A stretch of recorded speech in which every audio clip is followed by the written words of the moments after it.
ધોરણ 12 કે જેમાં ચેપ્ટર 13 તમે ભણી રહ્યા છો, તો એમાં તમે પ્રીવિયસ લેક્ચરમાં ભણી ગયા કે વસ્તી કોને કહેવાય, વસ્તીના એક ચોક્કસ લક્ષણો હોય છે, તો જેમ કે જન્મદર અને મૃત્યુદર, લિંગ પ્રમાણ અને વય વિતરણ તેમજ વસ્તી ગીચતા. તમે વય પિરામિડ, વય વિતરણના આધારે એનો ગ્રાફ જોયો કે વધતી જતી વસ્તી, સ્થાયી વસ્તી કે પછી ઘટતી વસ્તીના આકાર કેવા હોય છે. તો આ છે આપણે તમારા ચેપ્ટર 13માં ભણીશું કે વસ્તી કદનું માપન સમજાવો. એટલે કે વસ્તી જે છે તો વસ્તીમાં જોવા મળતા સજીવો, તો એ સજીવોની સંખ્યાઓનું માપન કેવી રીતે કરવામાં આવે છે તેના વિશે આ ટૉપિકમાં ચર્ચા કરવાની છે કે વસ્તીનું કદ છે તો એ કદનું માપન કઈ રીતે કરવામાં આવે છે, કયા મુદ્દાઓને ધ્યાનમાં લેવામાં આવે છે, તે બધી વસ્તુ વિશે આ ટૉપિકમાં ચર્ચા કરીએ. તો તમને એક્ઝામમાં પ્રશ્ન એ રીતે પણ પૂછાઈ શકે કે વસ્તી કદનું માપન સમજાવો. ક્યાં તો પછી એવી રીતે પણ પ્રશ્ન પૂછાય કે વસ્તી ગીચતાનું યોગ્ય અને ઉચિત માપન સંખ્યાકીય હોવા છતાં પણ કેટલીક વખત તે અર્થહીન છે, કારણ આપો. ક્યાં તો પછી એવું કે સમજાવો. તો ત્યારે પણ તમારે આટલું જ લખવાનું રહેશે.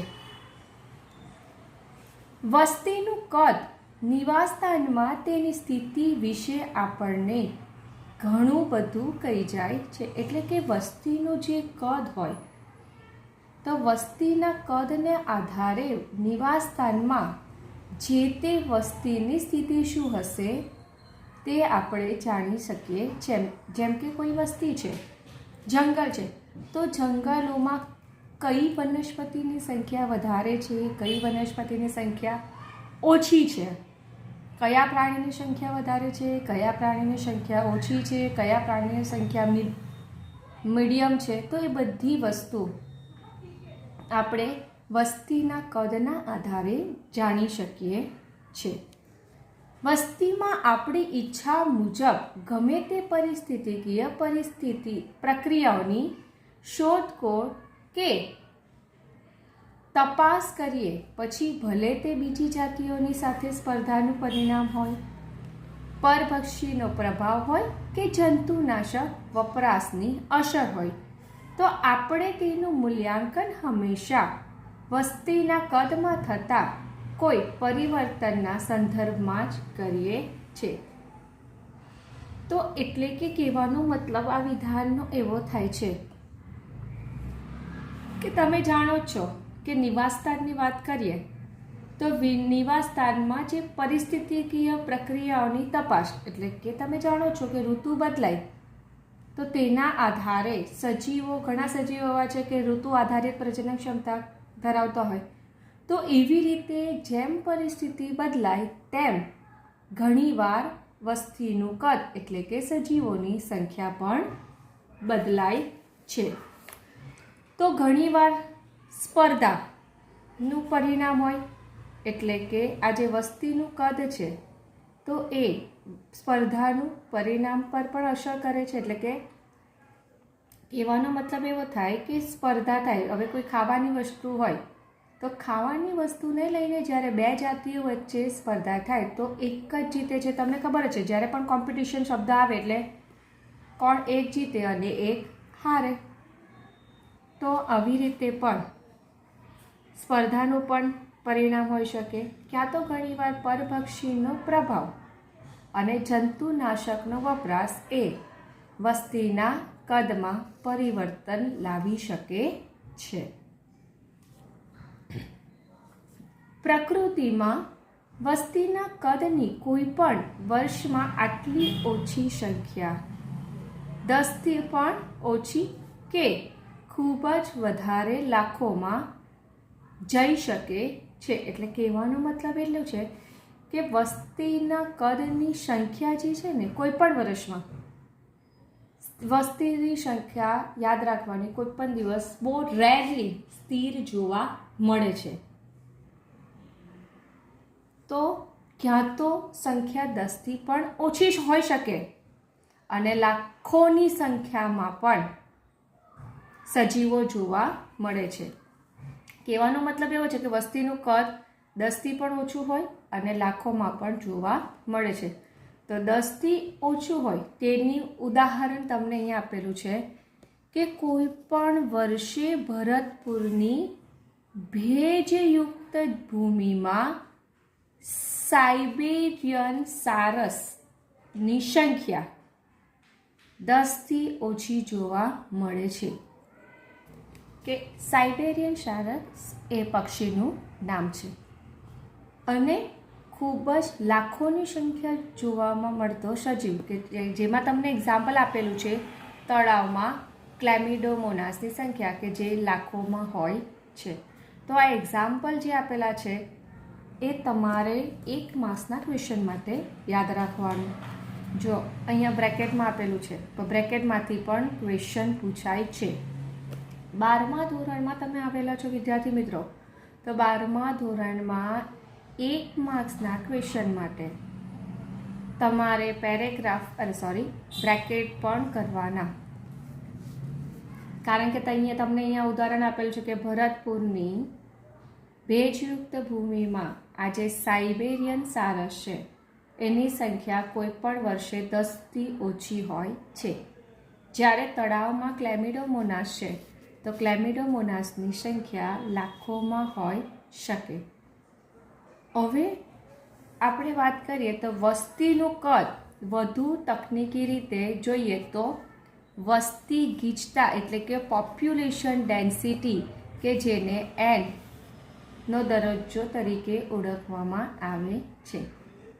કહેવાનો મતલબ એવો છે કે આપણે ટેકનિકલી જોવા જઈએ ને તો વસ્તીનું કદ એટલે કે જેને વસ્તી ગીચતા કહેવામાં આવે છે. ફરી પાછું રિપીટ કરું છું, જો ટેકનિકલી આપણે જોઈએ તો વસ્તીનું કદ તેને વસ્તી ગીચતા તરીકે ઓળખાય છે.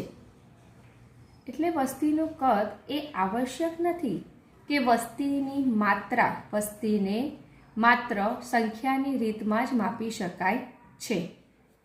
તેમ છતાં વસ્તી ગીચતા એટલે કે ડેન્સિટીનું સૌથી વધુ યોગ્ય અને ઉચિત માપ સામાન્ય રીતે તેની કુલ સંખ્યા જ છે. એટલે કે કહેવાનો મતલબ એવો છે કે વસ્તી ગીચતા જ્યારે પણ માપવી હોય તો એક બેટર ઓપ્શન છે કે એને સંખ્યામાં જ માપી શકાય છે. એટલે કે વસ્તીમાં જોવા મળતા કુલ સભ્યોની સંખ્યા કે જેને વસ્તી ગીચતા અથવા તો વસ્તીનું કદ કહેવામાં આવે છે. પણ ઘણા એવા એક્ઝામ્પલ છે કે જેમાં વસ્તીનું કદ એ વસ્તીની સંખ્યા આધારિત નથી. હવે તમે એમ કહેશો કે એવું તે શું વળી, એવા તો કેવા એક્ઝામ્પલ છે કે જેમાં વસ્તીનું કદ ને વસ્તીની સંખ્યા તરીકે લેવામાં આવતું નથી. કારણ કે નોર્મલી આપણે વાત કરીએ તો વસ્તીનું કદ એટલે કે વસ્તીમાં જોવા મળતા કુલ સભ્યોની સંખ્યા, પણ દરેક કેસમાં એ સાચું પડતું નથી. તો ચાલો વિદ્યાર્થી મિત્રો એવા આપણે કેટલાક એક્ઝામ્પલ જોઈએ. તો એક્ઝામ્પલ આપણે જોઈએ તો પહેલું એક્ઝામ્પલ કે કોઈ પણ વિસ્તારમાં જો 200 કોંગ્રેસ ઘાસ કે જેનું સામાન્ય નામ છે ગાજર ઘાસ અને એનું સાયન્ટિફિક નેમ છે પાર્થેનિયમ હિસ્ટેરોફોરસ. તો તમારે આ 3 વર્ડ યાદ રાખવાના. કોંગ્રેસ ઘાસ કે જેને ગાજર ઘાસ પણ કહેવામાં આવે છે અને એને પાર્થેનિયમ હિસ્ટેરોફોરસ પણ કહેવામાં આવે છે. તો કોઈ એક વિસ્તાર લઈએ કે જેમાં આ ગાજર ઘાસની સંખ્યા કેટલી છે તો 200 છોડ એમાં આવેલા છે. પરંતુ એ જ વિસ્તારમાં એ મોટી છત્રછાયા ધરાવતું ફક્ત એકલું વિશાળ વટવૃક્ષ એટલે કે બનિયાન ટ્રી છે. તો એમ કહેવું પડે કે ગાજર ગ્રાસ એટલે કે ગાજર ઘાસ, આ ગ્રાસ ઇંગ્લિશ વર્ડ છે, તો ગાજર ગ્રાસના પ્રમાણની સાપેક્ષે એટલે કે કમ્પેરમાં વટવૃક્ષની વસ્તી ગીચતા ખૂબ ઓછી છે. એટલે કે આપણે એવું કહીએ કે ભાઈ આ એ સમાજમાં વટવૃક્ષ એટલે કે જે વિશાળ વૃક્ષ છે બનિયાન ટ્રીનું, તો એ વિશાળ વૃક્ષની જે ગંજાવર એટલે કે મહત્વની ભૂમિકાને આપણે અવગણ્યા બરાબર છે. કહેવાનો મતલબ એવો જ છે કે જ્યારે કોઈ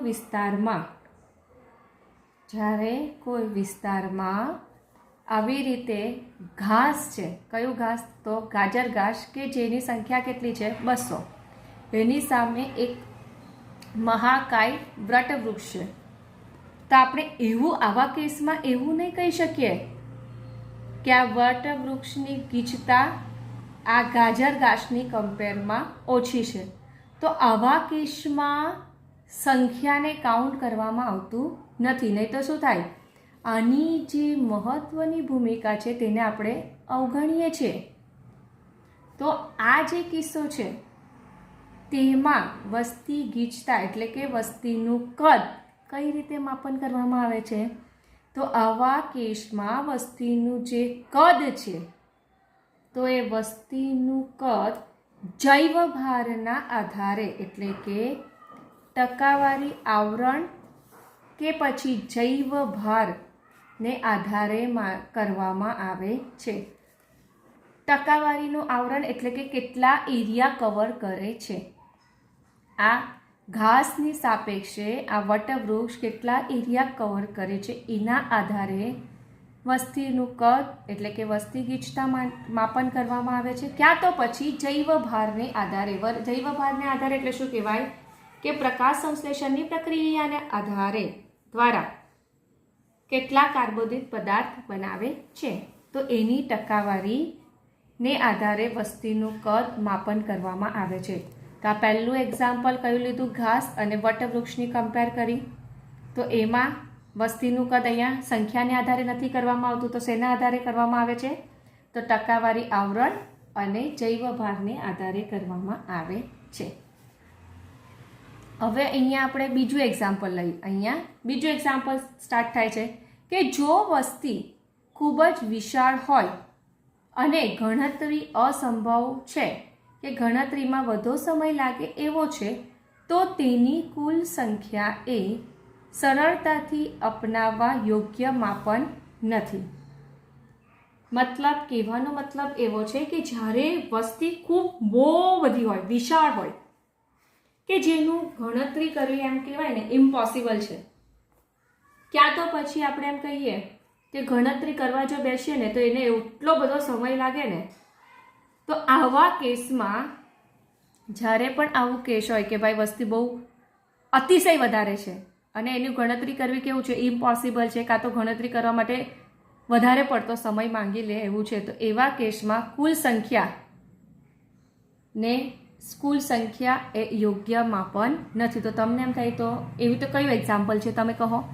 તો એ આપેલું છે દીકરાઓ તમારા ચોપડીમાં કે પ્રયોગશાળામાં જે પેટ્રી ડીશ એટલે કે બેક્ટેરિયાનો ઉછેર જેમાં કરવામાં આવે છે તેને શું કહેવાય? તો પેટ્રી ડીશ. તો એ પેટ્રી ડીશમાં જે બેક્ટેરિયાનું ઘટ્ટ સંવર્ધન છે, ઘટ્ટ સંવર્ધન એટલે કે બેક્ટેરિયાની કોલોની એટલે કે વસાહત. તો ઘટ્ટ સંવર્ધન છે તો તેની ગીચતા જાણવાનું સર્વોત્તમ માપન કયું છે? તો આવા કેસમાં શું કરવામાં આવે છે એ તમને કહી દઉં કે જ્યારે પણ આવી રીતે પ્રયોગશાળામાં જો પેટ્રી ડીશમાં બેક્ટેરિયાનું ઘટ્ટ સંવર્ધન છે તો તેના પર બેક્ટેરિયાની સંખ્યા ગણવાને બદલે તેની વસાહતો પરથી ગીચતા નક્કી કરવામાં આવે છે. એટલે કે તમને ડાયાગ્રામ દ્વારા થોડું સમજાવો કે ધારો કે આ સંવર્ધન માધ્યમ છે એટલે કે બેક્ટેરિયાના ઉછેર માટેનું આ પેટ્રી ડીશ છે કે જેની અંદર આવી રીતે ઘટ્ટ સંવર્ધન, આને શું કહેવાય? ઘટ્ટ સંવર્ધન અથવા તો કોલોની પણ કહેવામાં આવે છે. તો આ તમે જો આ એક જ કોલોનીને જો જોવો ને માઇક્રોસ્કોપમાં, તો એમાં કરોડોની સંખ્યામાં બેક્ટેરિયા હોય છે. તો આ તમે આની અંદર આ એક જ કોલોનીની અંદર જો બેક્ટેરિયાની સંખ્યા માપવા જાઓ ને તો તમારો તો ઘણો બધો સમય નીકળી જાય. એવી રીતે આના પર કંઈ આખી જે પેટ્રી ડિશ છે કે એમાં કંઈ આ એક જ કોલોની થોડી હોય, આવી રીતે ઘણી બધી જોવા મળે છે. ઘણીવાર 100 હોય, 200 હોય. આવા ઘણા બધા ઘટ્ટ સંવર્ધન જોવા મળે છે. તો આવા કેસમાં શું કરવામાં આવે છે? તો બેક્ટેરિયાની સંખ્યાને માપવામાં નથી આવતું, તો એમાં આ કેટલા ઘટ્ટ સંવર્ધન થયા છે ને, તો એની સંખ્યા માપવામાં આવે છે. તો આવી રીતે પણ અહીંયા ખોટું પડ્યું ને કે અહીંયા સંખ્યાને ધ્યાનમાં નથી લેતા, તો અહીંયા શું ધ્યાનમાં લઈએ છીએ? તો અહીંયા ઘટ્ટ સંવર્ધન એટલે કે કોલોનીને ધ્યાનમાં લઈએ છીએ. એની વસાહતો, ગુજરાતીમાં કોલોનીને કહીએ તો વસાહતોને ધ્યાનમાં લઈએ, જેને આધારે વસ્તી ગીચતા બેક્ટેરિયાની વસ્તીનું કદ માપન કરવામાં આવે છે. હવે ત્રીજું એક્ઝામ્પલ લઈએ. અહીંયાથી ત્રીજું એક્ઝામ્પલ સ્ટાર્ટ કરીએ તો ચોક્કસ પરિસ્થિતિકીય સંશોધનો માટે નિરપેક્ષ વસ્તી ગીચતા જાણવાની આવશ્યકતા હોતી નથી. સાપેક્ષ ગીચતા પણ આ ઉદ્દેશની પૂર્તિ કરી યોગ્ય રીતે નિષ્પક્ષતાથી કામ ચલાવી લેવાય છે. એટલે કે તમને એમ કહું કે ભાઈ સાપેક્ષ ગીચતા એટલે શું? અરે પહેલા તો નિરપેક્ષ વિશે વાત કરી દઉં, નિરપેક્ષ વસ્તી ગીચતા વિશે વાત કરી દઉં કે જેમ કે તમારો એક ક્લાસ છે, એ ક્લાસની અંદર 40 વિદ્યાર્થી બેસે છે. તો તમે લોકો જે 40 જણા બેસો છો, ધારો કે તમે 40 જણા બેસો છો, તો એનું ઇઝીલી સંખ્યા કાઉન્ટ થઈ શકે કે ભાઈ આ એક ક્લાસ છે, એ ક્લાસની અંદર 40 બાળકો બેઠા છે. તો એને શું કહેવાય? તો એને નિરપેક્ષ વસ્તી ગીચતા કહેવામાં આવે છે. પણ ધારો કે એક આપણે એમ વાત કરીએ ને કે ધારો કે તાપી નદી છે, તો એ તાપી નદીમાં માછલીની સંખ્યા કેટલી હશે? તો તમે તાપી નદીમાં કૂદકો મારશો, આ માછલીની સંખ્યા 1, 2, 3 એવી રીતે કરવામાં જવાના નથી. તો એવા કેસમાં શું કરવામાં આવે છે? તો એવા કેસમાં એક ટેન્ટેટિવ ગીચતા એટલે કે શું કહેવાય? એવા કેસ જ્યારે હોય તો એમાં એવરેજના આધારે વસ્તી ગીચતા માપવામાં આવે છે. એટલે કે અંદાજિત, કે એમાં અંદાજિત વસ્તી ગીચતાનું માપન કરવામાં આવે છે. તો આવી રીતે કોઈ ચોક્કસ પરિસ્થિતિકીય સંશોધન માટે ઘણીવાર શું કહેવાય? નિરપેક્ષ વસ્તી ગીચતાને બદલે સાપેક્ષ વસ્તી ગીચતાથી વસ્તીના કદનો અંદાજ મેળવી લેવામાં આવે છે. જેમ કે એક્ઝામ્પલ તમને આપેલું છે કે પ્રતિપાસ ગાડિયા એટલે કે આજે માછલી પકડવાની જાળી આવે તે, તો પ્રતિપાસ એટલે કે એક ગાડિયા કે એક જાળી દીઠ પકડવામાં આવેલી માછલીઓની સંખ્યા એ તળાવમાં તેની કુલ વસ્તીનું સારું પર્યાપ્ત માપન છે.